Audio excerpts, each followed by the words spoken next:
A Bíblia fala da intervenção de Deus nas questões do seu povo. A história de Ezequias e seus numerosos inimigos é um dos maiores exemplos disso. Ezequias era um homem que era o oposto de seu terrível pai Acaz. Durante o seu reinado, ele recebeu a honra incomum de fazer o que era certo aos olhos do Senhor, assim como seu antepassado Davi havia feito. Ora, aconteceu no 3º ano de Oséias, filho de Elá, rei de Israel, Ezequias, filho de Acaz, rei de Judá, começou a reinar.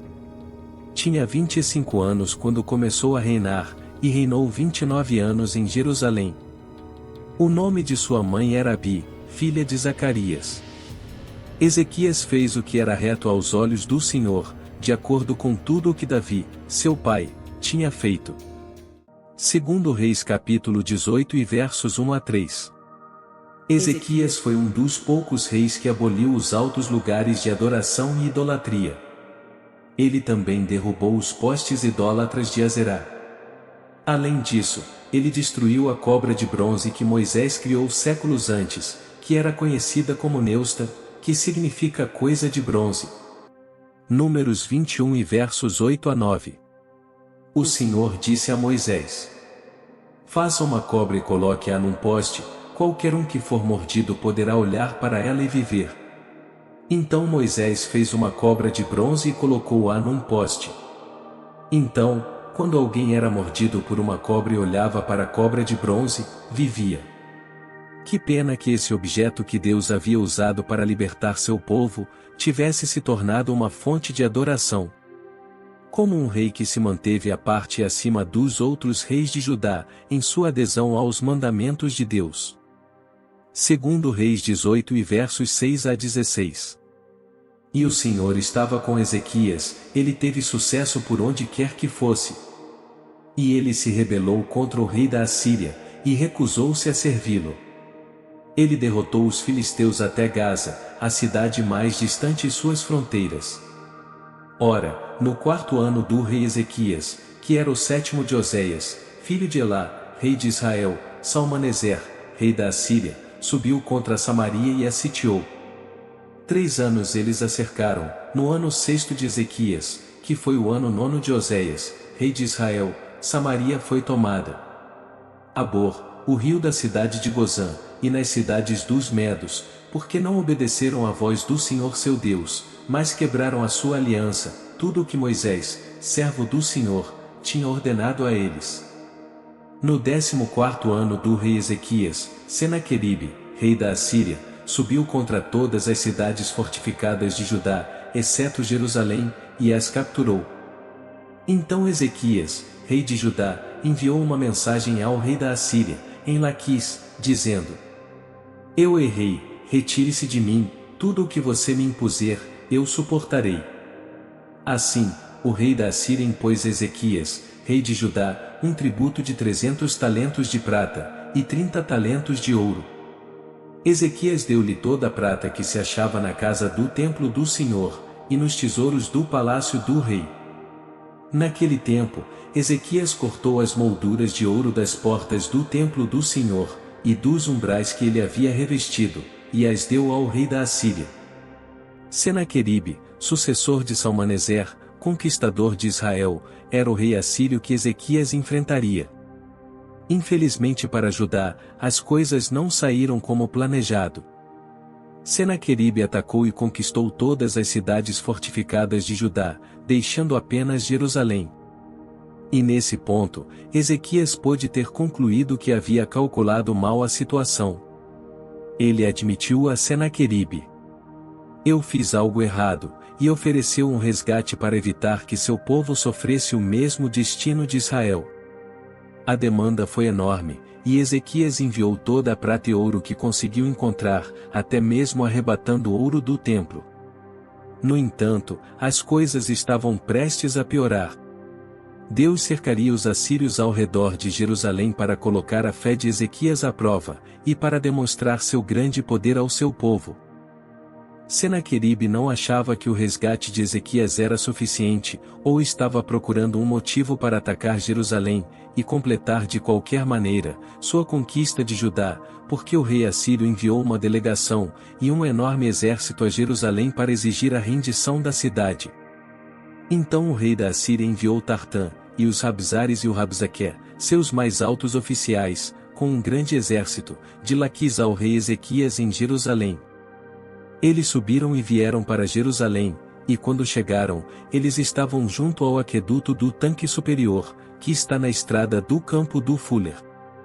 Quando chamaram o rei, Eliaquim, filho de Uquias, o encarregado da casa do rei, e Sebna, o escriba, e Joá, filho de Asaf, o secretário saiu ao encontro deles.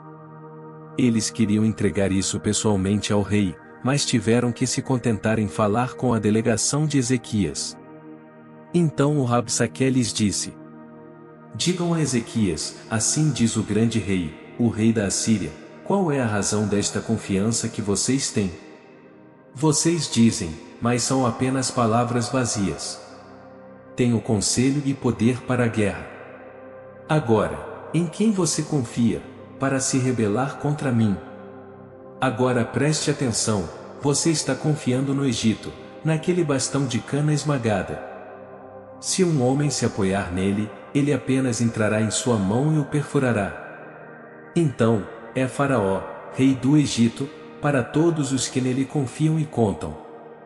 Mas se vocês me disserem: nós confiamos no Senhor nosso Deus, não é Ele cujos altos e altares Ezequias removeu e disse a Judá e Jerusalém: vocês adorarão somente diante deste altar em Jerusalém? Agora, então, façam acordo com meu senhor, o rei da Assíria, e eu lhe darei 2000 cavalos, se de sua parte você puder colocar cavaleiros neles. Como então você pode expulsar pelo menos um dos menores servos de meu senhor, quando você confia no Egito para carros e cavaleiros? Agora eu subi contra este lugar para destruí-lo sem a aprovação do Senhor. O Senhor me disse: suba contra esta terra e destruí-la. O porta-voz real de Senaqueribe apresentou o que considerou ser um argumento factual, para que Ezequias e seu povo abrissem seus portões e se rendessem. Primeiro, o Egito era um aliado inútil que não podia os ajudar. Isso era a verdade. Segundo, ele tinha certeza de que o povo de Judá havia enfurecido seu Deus ao destruir locais de adoração. Esses eram os altos e altares proibidos que Ezequias havia demolido. É claro que Ezequias estava certo ao fazer isso. Mesmo os apoiadores do rei, entretanto, provavelmente questionariam as ações do rei à luz do que estava acontecendo. Terceiro, o porta-voz de Senaqueribe lembrou-lhes que o exército de Judá era demasiado fraco para repelir o exército assírio. Dada a tentativa de Ezequias de subornar a Assíria, isto também era provavelmente verdade. Finalmente, ele afirmou que o próprio Senhor lhe disse para atacar e destruir esta terra, essencialmente dizendo: ei, seu Deus está do meu lado. Isto era uma mentira, mas para o desmoralizado povo de Jerusalém, pode ter parecido que ele estava certo. Afinal, os seus vizinhos do norte tinham caído diante do poder da Assíria, e esses mesmos conquistadores cruéis estavam agora às suas portas. Segundo Reis 18 e versos 26 a 30. Então Eliaquim, filho de Uquias, Sebna e Joá, disseram a Rabsaque: por favor, fale aos seus servos na língua aramaica síria, porque nós entendemos, e não fale conosco na língua hebraica judaica, aos ouvidos das pessoas que estão na parede. Mas o Rabsaque lhes disse: será que meu mestre me enviou apenas ao seu mestre, e a você para dizer essas coisas? Ele não me enviou aos homens que estão sentados no muro, que estão condenados pelo cerco a comer seus próprios excrementos?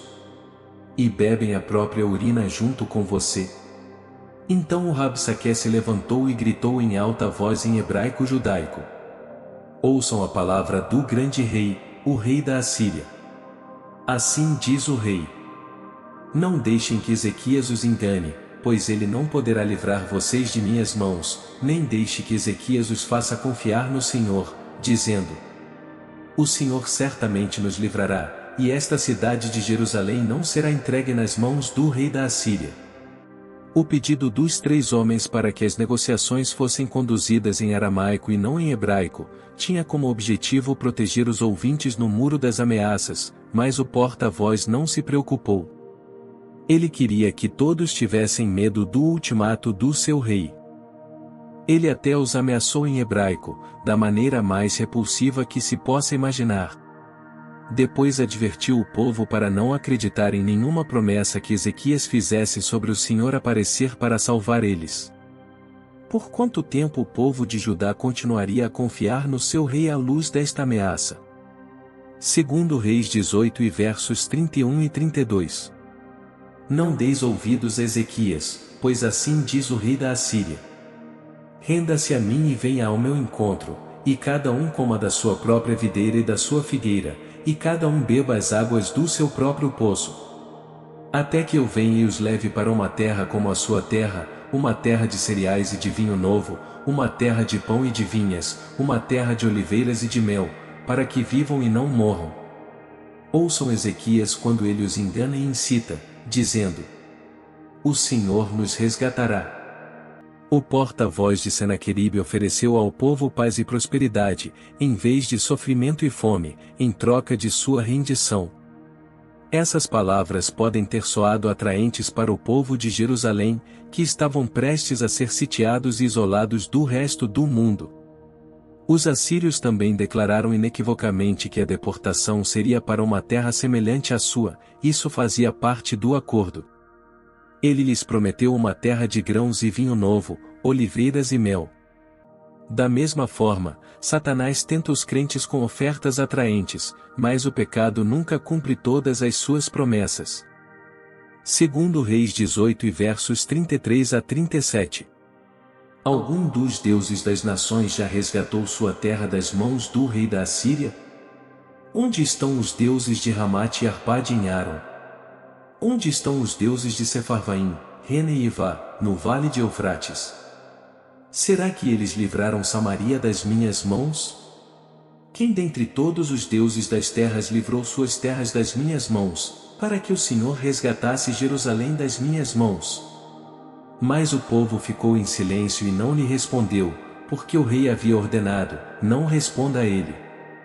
Então Eliaquim, filho de Uquias, o encarregado da casa real, e Sebna, o escrivão, e Joá, filho de Asaf, o secretário, vieram a Ezequias com as roupas rasgadas de tristeza e desespero, e lhe contaram o que Rabsaque havia dito. 6 perguntas retóricas encerraram o discurso. A sua essência era esta: os deuses das nações não tinham libertado os seus seguidores das garras do rei da Assíria, nem o Senhor salvaria Jerusalém. Enfurecidos com esse encontro, os homens de Ezequias retornaram ao rei com as roupas rasgadas, em sinal de angústia. Segundo Reis 19 versos de 1 a 4. Quando o rei Ezequias ouviu isso, rasgou as suas vestes, cobriu-se de saco, e entrou na casa do Senhor.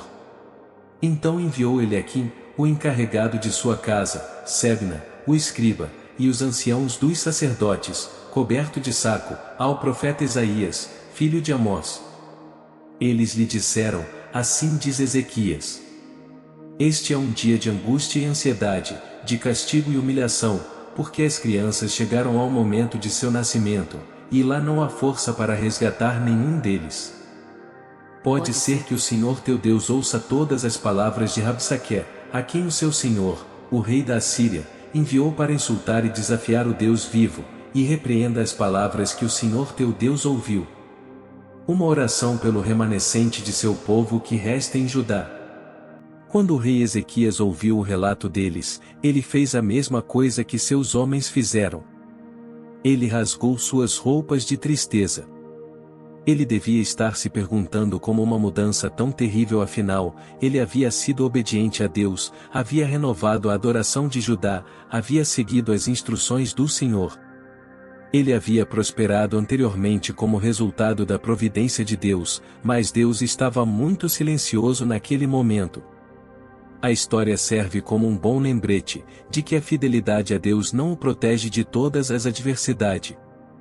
No entanto, Ele o prepara para essas provações. Você estará mais bem preparado para lidar com problemas e sofrimentos, se viver sua vida a partir de uma perspectiva divina, para confiar nele nos momentos ruins tanto quanto nos bons. Você também terá a oportunidade de testemunhar Deus trabalhando.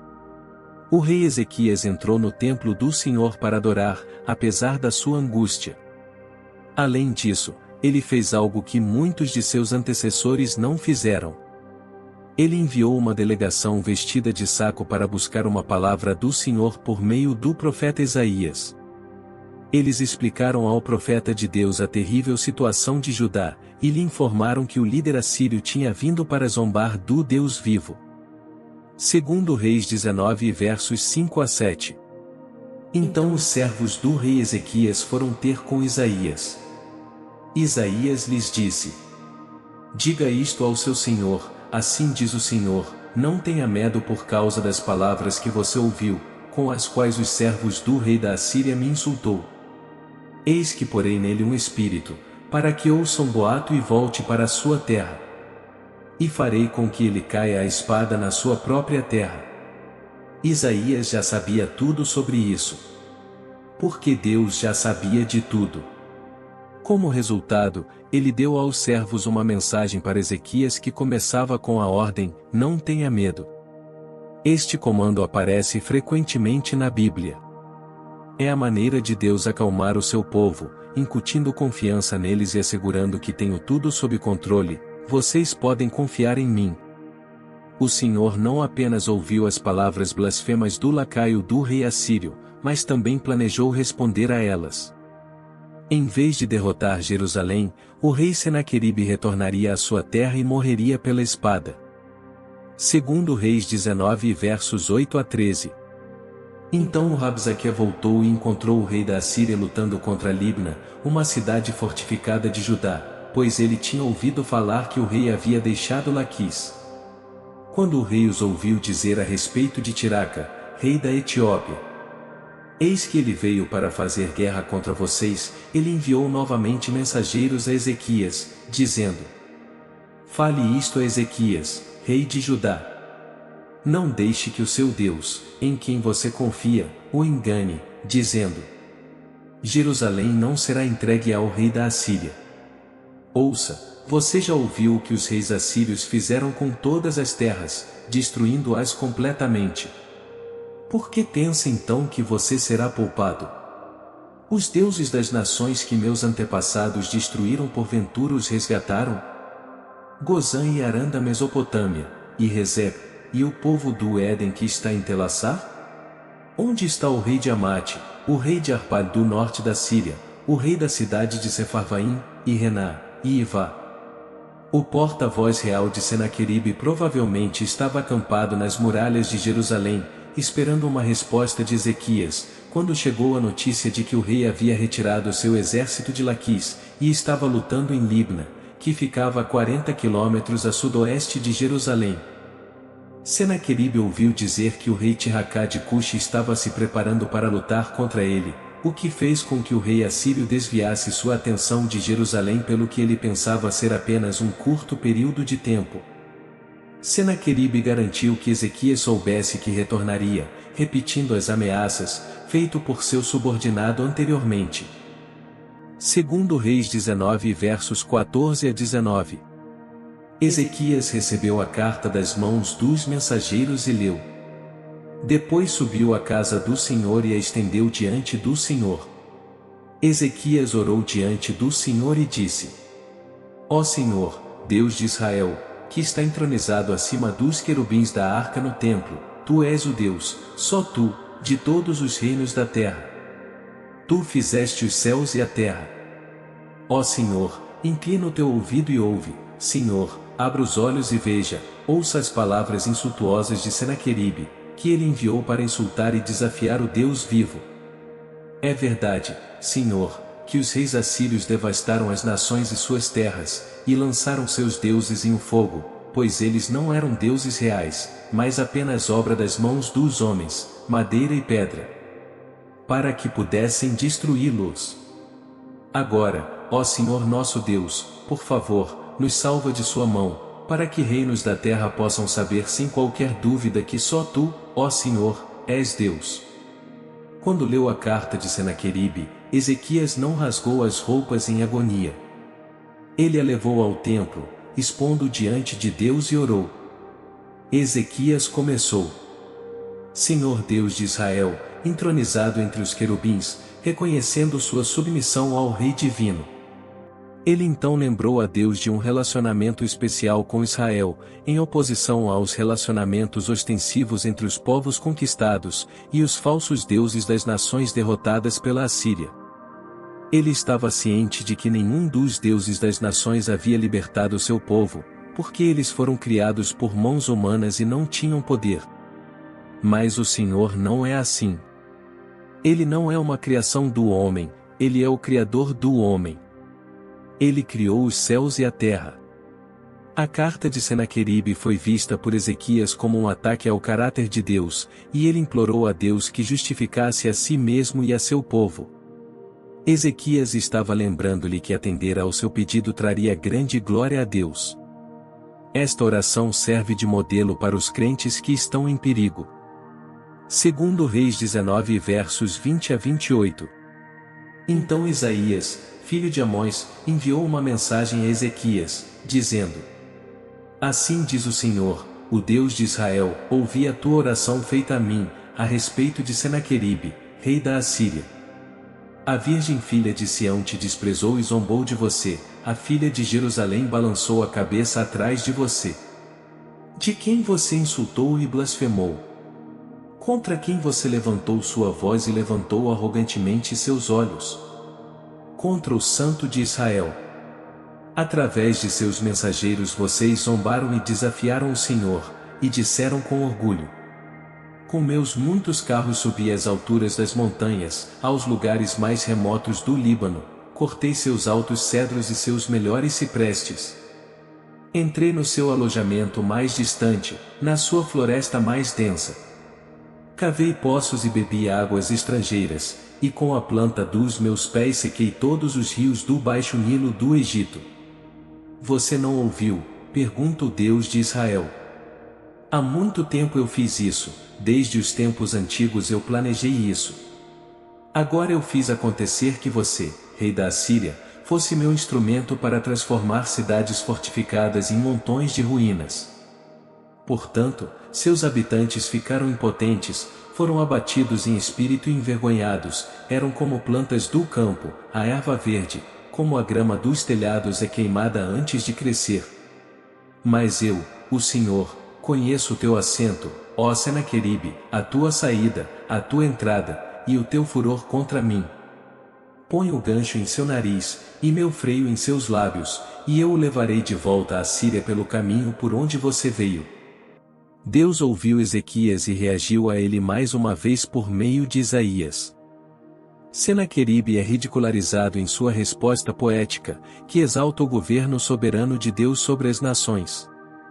O rei assírio não apenas zombou de Judá e de seu rei, mas também zombou e blasfemou do Santo de Israel. Enquanto Senaqueribe assumiu arrogantemente sua própria liderança, e poderia ter cortado uma faixa através de muitas nações, ele não tinha ideia de que suas vitórias foram predeterminadas por Deus, como parte de seu longo plano. O rei assírio era então apenas um peão no tabuleiro de xadrez do reino de Deus. Senaqueribe não conseguia fazer um movimento ou ter um pensamento particular de que Deus não estava ciente, incluindo qualquer raiva dirigida ao Senhor. Senaqueribe, por outro lado, descobriria o quão insignificante ele era quando Deus enfiou o anzol em seu nariz, e o arrastou de volta para a Síria. Segundo Reis 19 versos 29 a 31. Então este será o sinal das coisas para você, Ezequias: neste ano você comerá o que cresce por si mesmo, no segundo ano o que brotar voluntariamente, e no terceiro ano semeará e colherá, plantará vinhas e comerá seus frutos. Os sobreviventes que restarem da casa de Judá criarão novamente raízes para baixo e darão frutos para cima. Porque um remanescente sairá de Jerusalém, e um grupo de sobreviventes do Monte Sião. O zelo do Senhor dos Exércitos fará isso. Deus falou palavras de conforto a um rei, e ao seu povo que enfrentavam um cerco inevitável e a fome. Por medo dos assírios, o povo de Jerusalém não pôde sair dos muros para plantar, mas o sinal de Deus para Ezequias foi que o povo de Jerusalém comeria colheitas de sementes, que crescessem sozinhas durante os próximos 2 anos, e pudesse semear e colher, plantar vinhas e comer seus frutos no 3º ano. Judá não seria destruído. Um remanescente sobreviveria, daria frutos e deixaria os muros de Jerusalém, porque o Senhor é zeloso por sua glória e por seu povo da aliança. Segundo Reis 19 versos 32 a 34. Portanto, assim diz o Senhor a respeito do rei da Assíria. Ele não virá a esta cidade de Jerusalém, nem atirará flechas contra ela, nem virá diante dela com escudo, nem levantará contra ela rampa de cerco. Ele veio, pelo mesmo caminho retornará, e não entrará nesta cidade, diz o Senhor. Porque protegerei esta cidade para salvar, por amor de mim e por amor de meu servo Davi. Deus defenderia Jerusalém contra Senaqueribe, ele faria isso por minha causa e por causa de meu servo Davi, disse ele. Deus não permitiria que algum rei assírio inexperiente atrapalhasse seus planos. Ele também cumpriria sua promessa a Davi de manter um de seus descendentes no trono de Jerusalém para sempre. Uma promessa que culminaria no reinado de Jesus Cristo, nosso Senhor.